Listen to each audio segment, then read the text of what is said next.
Today we'll take a look at how Henry David Thoreau's careful records of plant life can help us understand what's going on in the Blue Hills.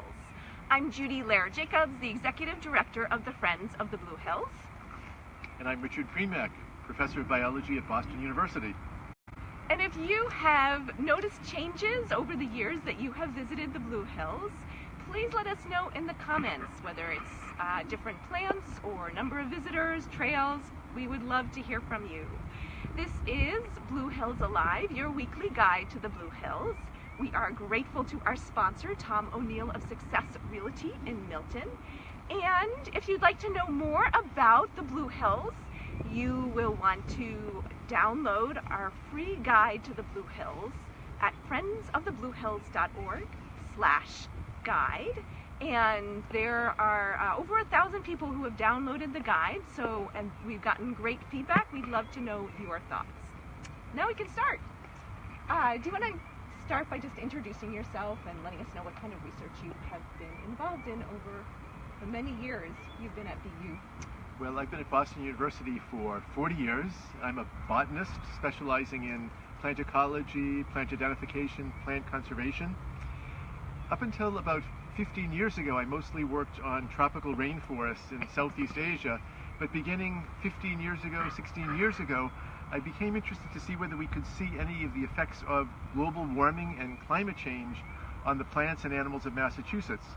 And so we've been doing work all over the Boston area at places like Mount Auburn Cemetery, Middlesex Fells, but also the work which has really gotten a lot of attention is the work which we've been doing in Concord, Massachusetts. We found that in the 1850s, Thoreau kept very detailed records of when plants were flowering, when trees were leafing out, and when birds were arriving in the spring. And what we've been doing is comparing his observations from the 1850s with what's happening in Concord today. So why did you choose to explore what Thoreau's records were and think about, how to compare them to what's going on today? Well, we weren't specifically looking for Thoreau's records. We weren't specifically looking for records in Concord. We were just trying to find any records of what happened in the past. Any records of what plants were growing in a place, what birds were visiting a certain place, when birds were arriving, just anything about what was happening in terms of the ecology and natural history of any place or any group of species in the Boston area. And someone told us about Thoreau's records. We had never known about these records, we'd never heard about the records, but as soon as we saw Thoreau's unpublished tables from Concord, we knew that this was an amazing resource. And how did you use the data? Well, we got these tables, so we received the tables, his unpublished tables, from a Thoreau scholar, and as soon as we looked at these tables, they were lists of when plants were first flowering in Concord from 1851 to 1858. So it was just immediately obvious that what we needed to do was start gathering these observations ourselves. So from 2004 up until the present time, we've been going out every spring and making the same observations that Thoreau made in Concord. And we've been doing that, and probably in a couple of days, I'll start going out to Concord and making these same observations myself. And what have you found when you compare the two? Well, it's amazing what we found. Found that the wildflowers are flowering about 10 days earlier now than they did in Thoreau's time. That the trees are leafing out about 14 days earlier, but the birds are only changing a little bit. So some birds are coming a couple of days earlier, and a lot of other birds, particularly tropical birds, like a lot of the warblers and flycatchers, are really not changing their arrival times at all. So species are responding to climate change, but different groups of organisms are responding differently. So what is that going to mean if the birds are coming later than the plants are flowering? Well, this is a very active area of research by ecologists. So what we started to do was to document that different groups of species are responding to climate change differently. And what we suspect is that this is going to create winners and losers, but we don't really know at this point which ones are going to be the winners and losers. But there's the possibility that people are considering that if birds are not responding to climate change, then they might be arriving after a lot of the big peak of insect emergence in the spring, and they won't have enough insects to feed themselves or to feed their nestlings, and this might be contributing to the population decline of a lot of birds in this region.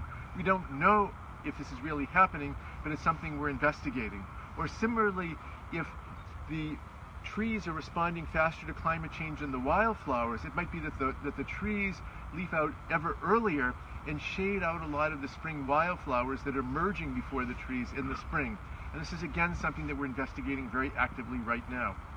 So is this a consistent trend, or I imagine there was that one year that we had snow on the ground till late April, and we had snow just recently. That's right. So New England has a famously variable climate. So actually New England probably has the most variable climate of any temperate forest region in the world. So we actually talk a lot about the weather, we think a lot about the weather, and it's because it is so variable here. And we have warm years and cold years. So this is the year of the northeasters. We've had all these big northeaster storms, one after another. We had a somewhat warm February. Every year is different in New England, and people like to talk about every year. But what's happening is that our years are consistently warmer than Thoreau's years. So we do have warmer years and cold years, but on average, our years are about 4 or 5 degrees Fahrenheit warmer than Thoreau's years. And this is enough to trigger the plants to flower earlier. Does he have temperature data, or you just know that from other sources? Thoreau didn't have temperature data, but the longest continuous weather records from anywhere in the country is Blue Hills Reservation. So it goes back to the late 19th century, and then through other records of farming communities or farmers in this region, they've been able to extend the record back, I think, to the 1830s. So we have the longest weather records in the United States from Blue Hills, and this is close enough to the weather of Concord that we really can take the weather records here and use this to determine how weather variation is affecting plant behavior. We actually have a comment from Caitlin Geegan. She says, "Hi from Blue Hill Observatory and Science Center. We monitor the thaw and freeze of Houghton's and Ponkapog. Are there similar records for Walden?" So I don't think people can hear because you don't have the mic. Okay. So it was Kate Geegan from the Blue Hill Observatory, which is great. Thanks for watching and commenting. And she says that they have records thawing and freezing. On thawing and freezing. From Ponkapog and Houghton's Pond. Yep. Oh, is there anything comparable in Concord? Well, it turns out that New England has probably the highest density of records of ponds freezing in the autumn and thawing in the spring, probably of any region in the United States. And all these records are again demonstrating that ponds are freezing later in the autumn than they did in the past, and the ice is thinner probably, that we're not sure about that, but they're certainly thawing earlier in the spring. And Thoreau made these kinds of observations from Walden Pond, and in Thoreau's time, the Walden Pond thawed anywhere in the spring from mid-March through the middle of April, and now the ponds tend to thaw in the spring from early March until late March. So the pond is thawing about 2 weeks earlier now than in Thoreau's years, and you can correlate that very strongly with the temperature actually in the Boston area from Blue Hills Observatory, right nearby here, in the months of January, February, and March. And if you remember back to 2010, so 2010 and 2012, we had these astonishingly warm winters, and in those winters, the pond didn't freeze until early January, and it thawed at the end of January or early February. Great. And if you have any questions on how the Blue Hills are changing or how our forests are changing, please let us know in the comments. And I'm assuming that the findings that you found, that you discovered in Concord, relate to the Blue Hills as well. That's right. So at the Blue Hills, we really have the best records of anywhere, not only in the New England area, but actually the records that were gathered by Thoreau probably are the best in the United States in terms of the detail of the records and the long time span. But these observations that we've made have been confirmed by other studies that we've done in the Boston area at places like Mount Auburn Cemetery or the Arnold Arboretum. But also now people are starting to publish other studies like this really from around the New England area and around the whole United States. And all these studies are confirming that spring is happening earlier now than in the past. What we've also started to do, which is really interesting, is to extend these studies into the autumn season, and we find that autumn is getting later, so that birds are staying longer before they depart in the autumn for their overwintering habitats to the south, that the trees are retaining their green leaves longer in the autumn than they did in the past. Butterflies are flying longer. And again, these are things that we have observed in specific places, but a lot of these observations would include Blue Hills. It's not that far from Concord. And actually a lot of the butterfly records, it turns out, actually come from the Blue Hills, because the Blue Hills, along with the Middlesex Fells, are two of the favorite butterfly hunting grounds in Massachusetts. So it sounds like some species will be able or are adapting to this changing climate. Right, so some species are adapting, and we find that the species which have the most flexible phenologies, the most flexible timing, are probably the species which are really going to do the best. Interestingly enough, the species that are the most responsive to climate change are actually the non-native species, often the invasive species. So if you go out in a week or two, you will actually find the multiflora rose and the Japanese barberry, the winged euonymus already starting to leaf out. So they are the most responsive to climate change, and that's probably why they're very successful at increasing in abundance in comparison with our native species. But we find that there's a range of species, and some species are going to like this warmer weather and these extended growing seasons, and other species aren't going to like it and are going to decline in abundance. So to me, that's a red flag that the invasives are going to do better than the natives, and that might decrease the biodiversity or the number of plants and species in the forest. Right, that's a concern. So climate change is probably going to change the ecology of these areas, and you can see this in Blue Hills. I mean, Blue Hills is already a fairly dry area because of all the steep slopes and the rocky soils, and the warmer temperatures which Blue Hills is going to be experiencing during the summer, has already experienced and will continue to experience because of climate change, will cause the area to become even drier and hotter in the summer, and this will cause a lot of moisture-loving species, a lot of cold weather-loving species to decline in abundance in the Blue Hills in coming decades. So the ecology will change, and the species which really like warmer temperatures, like drier conditions, will probably increase in abundance. In the short term, it means that probably this will favor a lot of invasive species, and also it will provide the setting for warm-loving southern species to start arriving here and start increasing in abundance. So if you have seen a particularly interesting plant that may or may not be around, we would love to know what kind of plants you see in the Blue Hills. So do you want to start talking about maybe the causes of the change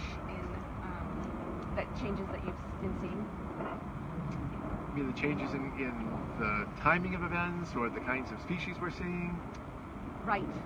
Right, so I mean, there are changes which are happening, and we've been carrying out these studies for 15 years in Concord, and we see that when we have astonishingly warm years like we had in 2010 and 2012, that the plants respond by flowering so early that it's beyond anything that we've seen in the past and anything that Thoreau saw.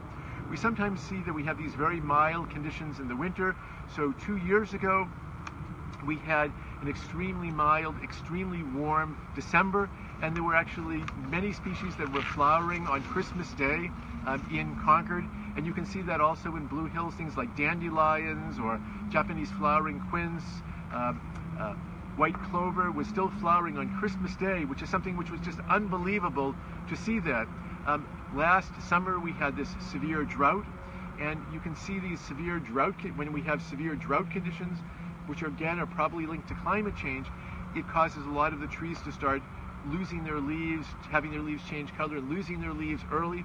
So this is something that friends of the Blue Hills can actually see. So as you walk around Blue Hills, you can see how these extreme climate change events are affecting the ecology of this area. So it's something that you can all see. And it's also something that the friends of the Blue Hills can be involved in through something which is called the National Phenology Network. So the National Phenology Network is a citizen science network which encourages people to submit observations of when they see plants flowering, when they see trees leafing out, when they see birds arriving in the spring. And then again, that's called the National Phenology Network. You can look it up online, and you can contribute your observations to that, and then it helps scientists track the effects of climate change. And then for those who are bird watchers, the best resource of all is something which is called eBird. EBEIRD, which is run by Cornell University, and that's a service in which people can contribute their bird observations. It helps people to make up bird lists and keep track of the birds they've seen, but it also allows scientists to keep track of how climate change is affecting the arrival of birds in the spring and also the abundance of birds. That's great. That was one of my questions. What can people do? So you answered it. Well, that's what people can do in terms of helping biologists, but the larger question of what you can do about climate change, I mean, what people can really do about climate change, which is a bigger question, is to be involved in political organizations, whichever political party you belong to, whatever town you live in, to get involved in the political process, whether it's at a state level, a national level, or even pressuring our government to get involved in international issues, because climate change is something that we can deal with individually by using less fossil fuels, by driving less, by having more fuel-efficient cars, by keeping the temperature of our houses down, by eating less meat in our diet, but it's also something where we really need to be involved in the political process. Caitlin has another question, and she could hear me the first time. Oh, she Hi, could? Caitlin. Oh, okay then. She wants to know what the social, economical, political reasons are, why the general public should care. Do you have any input on that? Well, I think that there's a lot of reasons why the public should care about climate change. I mean, huge numbers of reasons why they should care about it. Well, since we're in Blue Hills, they should care about it because climate change is going to have a lot of negative impacts on a lot of the rare and endangered species that we love so much. So actually, just over the next few days, the spotted salamanders are going to be migrating. And if climate change continues, a lot of the vernal pools that the salamanders migrate are going to dry out, and which is going to have negative impact on the spotted salamanders and many of the other amphibians and other animals that we love so much. But it has real serious economic and public health consequences as well. So in the Boston area, because of climate change, we're going to be having more heat waves during the summertime, more days in the 90s and even above 100 degrees. And when we have these extreme heat waves in places like Boston, where people are not used to it and where all people don't have air conditioning, it really increases the mortality of people who are sick and who are elderly. So it really causes people to become sick and even die. Also, one of the most dramatic effects of climate change is rising sea level. Boston has already experienced about 9 inches of sea level rise over the last 100 years, and we are predicted to get somewhere between 2 to 6 feet of sea level rise by the end of this century. So on average, about 3 feet of sea level is supposed to happen within the next 80 years. And if that happens, that means every big northeaster and every hurricane that hits Boston at high tide, the water is just going to go surging over the seawalls and is going to flood not only Gloucester and not only Quincy, but downtown Boston, and is going to cause tens of billions of dollars worth of damage. So climate change is something which is going to have huge economic impacts throughout Massachusetts, but particularly on the city of Boston. Caitlin, did that answer your question? So we're right near Houghton's Pond. Do you want to talk about some of the changes that will happen right here? Talk about thawing. Well, that's right. So Caitlin has already kind of tipped us off to the fact that the Blue Hills Observatory has been monitoring the time of ice out and ice thaw in Houghton's Pond and Ponkapog Bog. And these are, again, some of the oldest records of pond freezing and thawing of any area in the United States. So it's a tremendous resource. And the Blue Hills Observatory actually has mountains of extremely interesting data like this, which they've already been using and which can be used in further studies. So people continue to analyze this incredible treasure of resources. But what this means here is that at Houghton's Pond is that the ecology of this area is changing, that a particular schedule of freezing and thawing that the animals in here are adapted to is changing, which means that it opens the opportunity for different species to come in here, for existing species to either do better or to die out, but it's going to change the ecology of the pond. So for example, the water snakes and the fish that live in this pond are used to a certain ecology, and that's changing. And it represents an exciting opportunity for scientists to study these changes, but also it means that a lot of the things that have been living in this pond for decades or for centuries aren't going to be able to live there anymore, but there's the possibility of seeing new things here. So if you're interested, say, in dragonflies, that the dragonflies that people have seen in the past are going to be some of them aren't going to be here anymore, but if you keep looking, you're going to see new species of dragonflies, which is exciting. So we don't know how it's going to all end up. Well, things are changing. Experiment. I mean, even in the last 18 years that I've been looking at Concord, Massachusetts, I've seen substantial changes in the flora of Concord. So there were species that have been there for 150 years and are just now dying out, and the last few individuals are remaining. And I've seen new individuals coming in that people didn't even see there 10 years ago. So it's very exciting. I mean, there are a lot of changes which are occurring. Some of the changes are bad, but some of the changes are new and exciting. So what's dying out that we won't see anymore? Well, one thing which is happening in Concord is a lot of the orchid species that used to be in Concord. There used to be 21 species of orchids in Concord, and we've only seen 7 or 8 species. And so that's very disappointing. Orchids are very beautiful. Or trilliums, which used to be very abundant in a lot of places in Concord, these large populations are declining and dying out. So that is very disappointing. But we've seen a lot of new species coming in. A lot of the new species that we're seeing coming in, the most noticeable of these are actually escaped ornamentals. So plants that people planted in their gardens or were in public gardens or even in nurseries, commercial nurseries, are actually spreading from those areas and are spreading along roads or even into meadows or woodland edges. So this is something which is very noticeable once you start looking for it. And you're not worried. It sounds like you're not worried.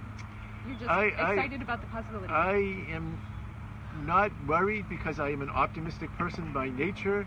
I find it very interesting. In places like Blue Hills, I think it's very interesting. Where it's more frightening is in places, coastal areas of Massachusetts. So downtown Boston, around Boston University where I'm working, and again, a lot of coastal communities. Again, we recently had massive flooding in places like Gloucester.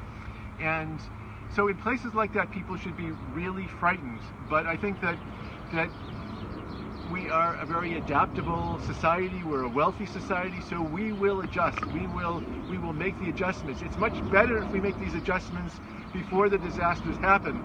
But in some cases, these disasters will happen, and then we will rebuild. So that kind of thing, will be happening. But for me, it's both. It's a case which we have worries, but it's also very interesting. It's a time of change. We have another question from one of the visiting students at the observatory. Someone who's wondering if there are similar patterns of phenological changes occurring in different parts of the world. Yes. Every place where people have looked for changes in phenology, they find them. Can you define phenology? So phenology is the timing of biological events. So in Europe, there is a very extensive tradition of people recording when things are happening. Probably the best records of all are the records of the grape harvest in France. So the records going back 500 or 600 years, showing that the grape harvest is happening earlier because the timing of grape harvest is very tied in with when the grapes flower in the spring. But there are lots of records in Europe. There are huge records now that people have started looking in Asia. The most extensive records in Asia are when the cherry blossoms flower in Japan. There are actually records going back over 1,000 years in terms of when cherry blossoms are flowering in Japan. And those records again show that in the last 150 years, the dates of cherry blossom flowering is getting earlier. So whenever people have looked, they found that there are a lot of records. The records are predominantly in the spring, and these records again show that spring is happening earlier in Europe, in North America, and Asia. And again, as every place we look, we wind up finding these records. There are huge amounts of these records in New England every time we go on looking for them. And also people are starting to find records in the autumn. So people didn't look for records in the autumn as much, but once people have started to look, once we've gone looking, we find that there are records in autumn. And again, they show that autumn is extending later in the year. People will start looking more for summer records and winter records, I predict, and they'll again find that there's a lot of interesting information there. Interesting. Do you have any more questions about climate change and the Blue Hills? No? Great. Do you have anything more you want to add? Well, the one thing which I also want to add is that we've also been working with the Friends of the Blue Hills to monitor sound in the Blue Hills. So this is something we've already done some work here on, and we're planning to do more work in the future. So the first event, which we had in the autumn, in the autumn, the Friends of the Blue Hills came out and supported our activities. About 20 people came out, and they worked with myself and my graduate students, and we did monitoring of sound very extensively in the reservation. We were interested in making maps of sound. We found, not surprisingly, that the sound was greatest along Route 93 and a lot of the state roads throughout the park. There was often very loud noise, but as you started going about 200 or 300 yards into the park, the sound really dropped off quite dramatically. So this was probably the main result that we got. Interestingly, we didn't monitor sound during the time that airplanes were flying overhead, so it wasn't a study of airplane noise, but we find that the Friends of the Blue Hills are very interested in the sound of noise from airplanes landing and taking off from Logan Airport. So we're planning to work with the Friends of the Blue Hills on another event, perhaps in June or in September, to record the frequency of airplane noise in the park, throughout the park, and also how loud it is in the park. And this might help the Friends of the Blue Hills to document this serious problem and help to make the people in the government aware of this problem. And we'll let you know when we've scheduled the next citizen science event. So I wanted to thank you for watching, especially those folks at the Blue Hills Observatory. It was great to get your comments. You're watching Blue Hills Alive, your weekly guide to the Blue Hills. And if we thank our sponsor, Tom O'Neill of Success Realty in Milton. If you haven't already, you can download a free guide to the Blue Hills at friendsofthebluehills.org/guide. And next Thursday, we'll be talking about vernal pools. So see you next Thursday at noon.